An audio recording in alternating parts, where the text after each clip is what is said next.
अगर आप first time parents हैं या आपकी डिलीवरी डेट करीब है तो ये वीडियो आपके लिए लाइफ सेविंग गाइड है, क्योंकि जो पहले 15 दिन होते हैं ना, वो बेबी के लिए सबसे क्रिटिकल पीरियड होते हैं और यही वो टाइम है जब पेरेंट्स के पास सबसे ज़्यादा डाउट्स होते हैं। बेबी को नहलाएं कब, बच्चे का रोना नॉर्मल है या नहीं, बच्चे को घुट्टी दें या नहीं, अगर बच्चे को जॉन्डिस हो जाए तब क्या करें। हेलो पेरेंट्स, मैं हूं डॉक्टर दीपशिखा, मैं पीडियाट्रिशियन हूं और इस वीडियो में मैं आपको step by step purely scientific evidence के बेस पर बर्थ से लेकर 15 दिन तक की कंप्लीट गाइड दूंगी। कोई मिथ नहीं, कोई दादी माँ के नुस्खे नहीं, सिर्फ वही जो रिसर्च और पीडियाट्रिक गाइडलाइंस कहती हैं। वीडियो के एंड तक आपको पता चल जाएगा कि डिलीवरी रूम में क्या होता है, आपको क्या करना है, किस चीज़ के लिए प्रिपेयर्ड रहना है, फीडिंग कब स्टार्ट करनी है, कितनी बार करानी है और वो डेंजर साइंस जिन्हें आपको इमीडिएटली पहचानना है और बच्चे को तुरंत डॉक्टर के पास ले जाना है। और हाँ, वो कॉमन मिथ्स जो एक्चुअली हार्मफुल हो सकते हैं आपके बेबी के लिए। तो चलिए शुरू करते हैं। वीडियो को एंड तक ज़रूर देखिएगा, क्योंकि लास्ट में मैं एक क्रिटिकल चेकलिस्ट दूंगी जो आप सेव कर सकते हैं। चीज़ें जो आपको करनी है, सबसे पहला है स्किन टू स्किन कांटेक्ट मांगिए। अगर डिलीवरी के बाद मदर स्टेबल है तो नर्स से तुरंत कहिए कि बेबी को आपके सीने पर रखें। IAP और WHO दोनों रिकमेंड करते हैं कि माँ और बच्चे का स्किन टू स्किन कांटेक्ट कम से कम 1 घंटे तक कंटिन्यू रहे।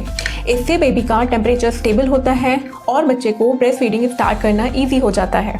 डिलीवरी के पहले घंटे ही बच्चे की ब्रेस्ट फीडिंग स्टार्ट करवाएं। ये बच्चे का गोल्डन आवर कहलाता है। IAP की गाइडलाइंस क्लियरली कहती हैं कि जितना जल्दी बेबी ब्रेस्ट फीडिंग से लैच करेगा, जल्दी मिल्क सप्लाई स्टैब्लिश होगी। अगर माँ का C-सेक्शन हुआ है तो रिकवरी रूम में भी हम बेबी को लाने के लिए रिक्वेस्ट कर सकते हैं। अगला है विटामिन K इंजेक्शन। ये हर बेबी को दिया जाता है। न्यूबॉर्न्स में नेचुरली विटामिन K कम होता है और इसके बिना बच्चे में इंटरनल ब्लीडिंग का रिस्क हो सकता है। बेबी के पहले बाथ को डिले कीजिए। बेबी के जन्म के तुरंत बाद उसकी स्किन पर एक सफ़ेद कोटिंग होती है जिसे वर्निक्स कैसियोसा कहा जाता है। ये नेचुरल लिपिड की लेयर होती है, इससे बच्चे को नेचुरल प्रोटेक्शन मिलता है। इसे इमीडिएटली हमें पूरी तरीके से हटाना नहीं होता है। ये बच्चे के टेम्परेचर रेगुलेशन में हेल्प करती है। फैमिली मेम्बर्स को बेबी को बार बार हाथ में ना दें, इससे बच्चे में इन्फेक्शन का रिस्क बढ़ सकता है। बेबी की स्किन बहुत ही नाजुक और सेंसिटिव होती है, इस समय बच्चे के लिए लिमिटेड कॉन्टैक्ट बनाकर रखें। बच्चे को हर 2 से 3 घंटे में फीड कीजिए। क्लॉक नहीं, बच्चे के हंगर क्यूज को समझिए, जैसे कि बच्चा मुंह खोल रहा है, आपका ब्रेस्ट ढूंढ रहा है, अपना हाथ मुंह में ले रहा है। बच्चे का रोना लास्ट सिग्नल होता है कि बच्चे को भूख लगी है। उससे पहले ही बच्चे को फीड करने देना चाहिए।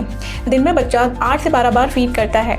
बच्चे को प्रॉपर लैच कराइए। बेबी का मुंह वाइड ओपन होना चाहिए, ब्रेस्ट का एरियोला माउथ के अंदर होना चाहिए, बच्चे का चिन ब्रेस्ट को टच करना चाहिए। अगर फीडिंग में पेन हो रहा है तो तुरंत अपने डॉक्टर से कंसल्ट करना चाहिए। फीडिंग में पेन होना नॉर्मल नहीं है। कोलोस्ट्रम या पहले गाढ़े दूध को लेकर चिंता मत कीजिए। पहले 2 से 3 दिन जो माँ को पहला पीला गाढ़ा दूध निकलता है वो कोलोस्ट्रम कहलाता है। वो बच्चे के लिए काफ़ी होता है। न्यूबॉर्न बेबी का स्टमक डे 1 पर सिर्फ एक मार्बल जितना बड़ा होता है। उसके लिए एक छोटा चम्मच यानी कि 5 to 7 ml मिल्क भी सफिशिएंट होता है। डायपर ट्रैक कीजिए। ये सबसे प्रैक्टिकल तरीका है ये चेक करने का कि बेबी दूध सही से पी रहा है या नहीं। अगर बच्चा दूध अच्छे से पी रहा है तो बच्चा दिन में 6 to 8 टाइम्स यूरिन पास करता है। आप इसे डे 5 के बाद डायपर काउंट से चेक कर सकते हैं। Baby per day 6 diapers wait करता है। पेरेंट जो चीज़ें आपको बिल्कुल नहीं करनी है, 6 महीने तक बच्चे को सिर्फ माँ का दूध देना है, पानी बिल्कुल भी नहीं। घुट्टी, कोई शुगर वाटर या हनी बच्चे को बिल्कुल भी रिकमेंडेड नहीं है। हनी से तो बॉटुलिज्म नाम की सीरियस कंडीशन हो सकती है, इसीलिए इसे 1 साल तक कम्प्लीटली अवॉइड करना चाहिए।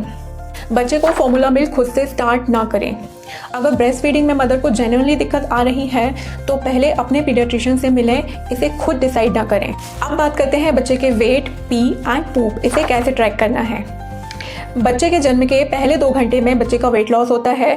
बर्थ वेट का 7 to 10% वेट लॉस बिल्कुल नॉर्मल है IAP गाइडलाइंस के अकॉर्डिंग। बच्चे का birth weight usually 10 to 14 days में रीगेन हो जाता है।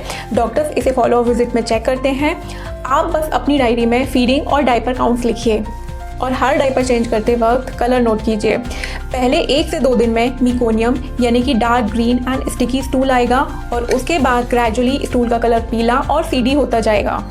बच्चे की पूप फ्रीक्वेंसी बहुत ही फ्लेक्सिबल होती है। अगर बच्चा ब्रेस्ट फीडिंग पे है तो बच्चा 5 से 8 बार भी पूप पास कर सकता है और कभी कभी 2 से 3 दिन में भी पूप कर सकता है, जो कि बिल्कुल नॉर्मल है ब्रेस्ट फीड बेबीज़ के लिए।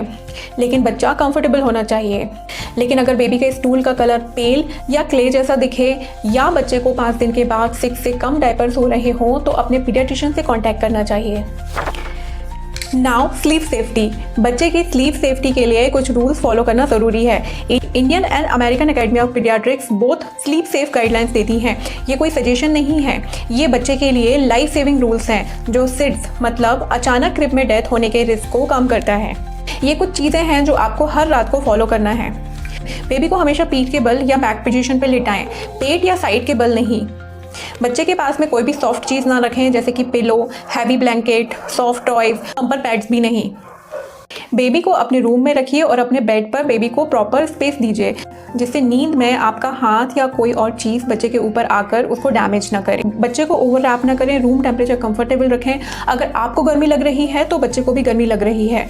बच्चे के बॉडी का नॉर्मल टेम्परेचर 36.5 से लेकर 37.5 डिग्री सेल्सियस। अगर बच्चे के बॉडी का टेम्परेचर 38 डिग्री सेल्सियस या उससे ज़्यादा हो जाए, स्पेशली अगर बच्चा 28 डेज से छोटा है, तो ये एक इमरजेंसी साइन है। इसमें तुरंत आपको बच्चे को हॉस्पिटल ले जाना है। इसके साथ ही बच्चे में हमें हाइपोथर्मिया को भी मॉनिटर करना है। हाइपोथर्मिया का मतलब है बच्चे का तापमान कम हो जाना। आप बच्चे को चेक करते समय बैक ऑफ द पाम से बच्चे के पेट को टच करेंगे और बच्चे की उंगलियां और हाथों और पैरों की उंगलियों को टच करेंगे। अगर हाथों और पैरों की उंगलियों का तापमान पेट के तापमान से कम है तो इसका मतलब है कि आपका बच्चा कोल्ड स्ट्रेस में है।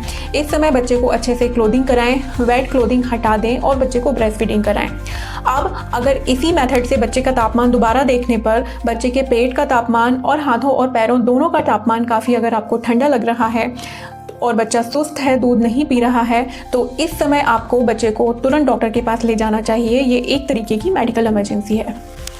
अब बात करते हैं कॉर्ड केयर और बच्चे के बाथिंग की। रोज़ाना ये करिए, कॉर्ड को सूखा रखें, अल्कोहल लगाने की कोई ज़रूरत नहीं। IAP dry cord care recommend करती है। रोज़ कॉर्ड को ड्राई एंड क्लीन रखना है। डायपर को इस तरीके से फोल्ड करना है कि ये कॉर्ड के नीचे रहे, उसे ओवरलैप ना करे, इससे बच्चे की कॉर्ड में सूतू या पॉटी जो है वो सॉइल ना करे, यूरिन कॉर्ड के कॉन्टैक्ट में ना आए। बच्चे को कॉर्ड फॉल होने तक स्पॉन्ज बाथ दीजिए। यूजुअली 1 से 2 हफ्ते में ये कॉर्ड ड्राई होकर अपने आप फॉल हो जाती है। उसके बाद आप बच्चे को फुल बाथ दिला सकते हैं। बच्चे को हफ्ते में 2 से 3 बार नहलाना काफ़ी है। इसे रोज़ नहलाना ज़रूरी नहीं है, इससे बच्चे की स्किन ड्राई हो सकती है। लेकिन पेरेंट्स, अगर आपको कॉर्ड में से पस निकलता हुआ दिखे, स्मेल आए या सराउंडिंग की स्किन लाल या रेड हो जाए तो ये इन्फेक्शन का साइन है। इस समय आपको डॉक्टर से कांटेक्ट करना है। कॉर्ड में कोई भी एक्स्ट्रा पाउडर, क्रीम, ऑयल आपको नहीं डालना है। कॉर्ड को हमेशा ड्राई रखना है और डायपर को कॉर्ड के नीचे इस तरीके से फोल्ड करके पहनाना है कि डायपर कॉर्ड के नीचे रहे, जिससे बच्चे की यूरिन या स्टूल कॉर्ड को कंटामिनेट ना करे। कुछ चीज़ें हैं जिनसे आपको घबराना बिल्कुल नहीं है। मीलिया या छोटे वाइट बम्प्स जो कभी कभी बच्चे की नोज़ पर हो जाते हैं। बच्चों में नॉर्मल यूनेटल एक्ने भी होते हैं। बच्चों में स्किन पीलिंग हो जाती है, ये भी एक नॉर्मल साइन है। Now jaundice. ये टॉपिक डिटेल से समझना ज़रूरी है क्योंकि 60 to 80% बेबीज़ में कुछ ना कुछ लेवल का जॉन्डिस होता ही है। हर दिन नेचुरल लाइट में बेबी की स्किन चेक कीजिए। फिंगर से हल्का सा प्रेस करके देखिए कि बच्चे की स्किन पीली तो नहीं लग रही है। एक सिंपल रूल याद रखिए कि बच्चे का जॉन्डिस फेस से स्टार्ट होकर नीचे की तरफ जाता है। पहले फेस, फिर चेस्ट, फिर पेट और फिर लेग्स या हाथ पाँव में जॉन्डिस बढ़ता है। फेस पर पीलापन होना यूजुअली माइल्ड जॉन्डिस है। अगर पीलापन लेग्स या हैंड्स तक आ गया है तो डॉक्टर को दिखाना ज़रूरी है। इस समय आप बच्चे की फीडिंग कंटिन्यू रखिए क्योंकि फ्रीक्वेंट फीडिंग से बिलिरुबिन नेचुरली कम होता है और ये पूप के थ्रू एक्सक्रीट हो जाता है। लेकिन पेरेंट्स, अगर आपके बच्चे को जॉन्डिस है तो कुछ साइंस हैं जो इमरजेंसी हो सकती है, जैसे जन्म के पहले 24 घंटे में ही बच्चे का पीला हो जाना, बच्चा लिथार्जिक है, सुस्त है, दूध नहीं पी रहा है, बच्चे का पीलिया या पीलापन 2 हफ्तों से भी ज़्यादा कंटिन्यू है, स्टूल या पूप का कलर पेल हो गया है। ऐसे केसेस में डॉक्टर्स बिलिरुबिन टेस्ट करवाते हैं और ज़रूरत पड़ने पर फोटोथेरेपी देते हैं। ये न्यूनेटल जॉन्डिस का बहुत ही सेफ ट्रीटमेंट है, इसमें घबराने की कोई बात नहीं। पेरेंट्स, कुछ डेंजर साइंस हैं, ये लिस्ट सेव कर लीजिए, ये सबसे इम्पॉर्टेंट सेक्शन है। इन 10 साइंस में से अगर आपको कोई भी दिखे तो डॉक्टर का वेट मत कीजिए, तुरंत अपने नियरेस्ट हॉस्पिटल बच्चे को ले जाइए। अगर बच्चे का टेम्परेचर 100.4 डिग्री फ़ारेनहाइट या 38 डिग्री सेल्सियस या इससे ज़्यादा है, बच्चा फीडिंग रिफ्यूज़ कर रहा है, बहुत ज़्यादा लिथार्जिक है, बच्चे को जगाना मुश्किल हो रहा है, बच्चे की सांस तेज हो रही है, बच्चे को ग्रंटिंग साउंड्स आ रहे हैं, बच्चे के चेस्ट में धसाव पड़ रहा है, बच्चे की स्किन या लिप्स नीली पड़ रही है, बच्चा डे 5 के बाद 6 से कम वेट डायपर्स प्रोड्यूस कर रहा है, बच्चा ग्रीन या फोर्सफुल वॉमिटिंग कर रहा है, या बच्चे की कॉर्ड से पस या बदबू वाला डिस्चार्ज निकल रहा है। तो चलिए जल्दी से रिकैप करते हैं। आपको हर दिन ये 5 चीज़ें करनी है अपने न्यूबॉर्न के लिए। हर 2 से 3 घंटे में बच्चे को फीड कराना है और डायपर काउंट का ट्रैक रखना है। सुलाते वक्त बच्चे को पीठ के बल सुलाना है। अपने बेड में ही अगर सुलाना है तो बच्चे को प्रॉपर स्पेस देना है। कॉर्ड को ड्राई रखना है और बच्चे को स्पॉन्ज बाथ देना है। बच्चे को रोज़ न्यूनेटल जॉन्डिस के लिए चेक करना है और मेरे द्वारा बताई गई डेंजर लिफ्ट की साइन को याद रखना है। पेरेंट्स, ये चीज़ें मैंने सिर्फ अपने ओपिनियन से नहीं बताई हैं, बल्कि ये सब IAP गाइडलाइंस पर बेस्ड है। ये वही गाइडलाइंस हैं जो इंडिया के सारे पीडियाट्रिशियंस फॉलो करते हैं। अगर ये वीडियो हेल्पफुल लगा हो तो लाइक कीजिए और अपने सारे नए पेरेंट्स फ्रेंड्स को शेयर कीजिए और इस चैनल को सब्सक्राइब कीजिए, क्योंकि मैं हर हफ्ते ऐसी ही सिंपल और साइंटिफिक वीडियोस लेकर आती हूँ बच्चों से रिलेटेड प्रॉब्लम पर। कोई डाउट हो तो कमेंट में ज़रूर पूछिए।